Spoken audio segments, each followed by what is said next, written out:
I drove a domestic car to attend a high school reunion. By the time I arrived at the hotel, most of my classmates were already there. They were all doing quite well, driving either Mercedes or BMWs, and there was even a black Rolls Royce. As soon as I got out of the car, a female classmate whose name I couldn't remember looked at me with a face full of disdain. "Oh, isn't this our class study committee member? How did you end up like this after graduation, still driving a domestic car?" During the meal, everyone eagerly toasted the Rolls Royce owner, completely ignoring me. Only the class leader sat beside me with a glass of wine, offering comfort. "It's okay even though your car isn't as good as theirs. I believe one day you'll drive a luxury car." To the corners of my mouth lifted slightly as I softly replied, "This isn't just any ordinary domestic car. Its name is Phantom S9. If it weren't for the class leader sending me message after message, I wouldn't have had the time to attend the reunion out of for old friendships." I canceled an important meeting and managed to free up just an hour, but to my surprise, there wasn't a single conversation about our youth at the table. It was all bragging and flattery. I didn't like the atmosphere, so I got up ready to leave. Seeing this, the class leader immediately reached out to stop me. "Griffin, there's nothing shameful about driving a domestic car. Don't be in such a rush to leave," class leader said. Just as I was about to reply, the same female classmate who mocked me earlier shot me a disdainful glance. Exactly.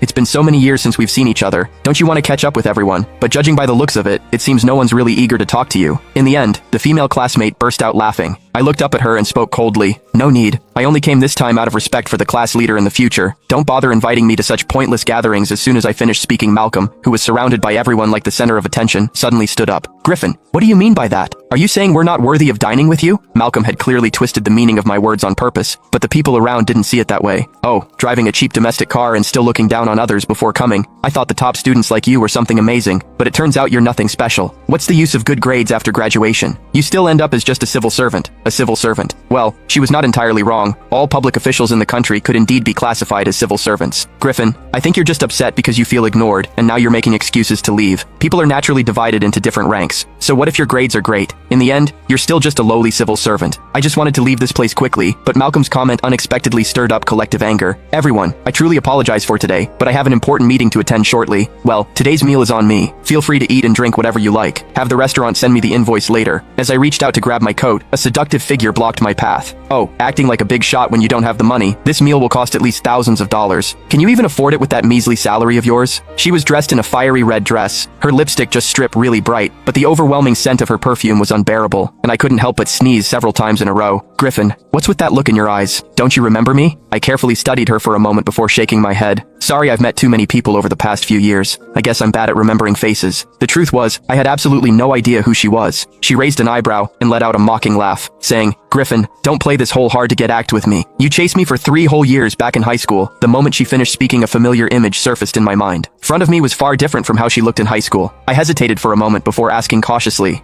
"Are you Talia?"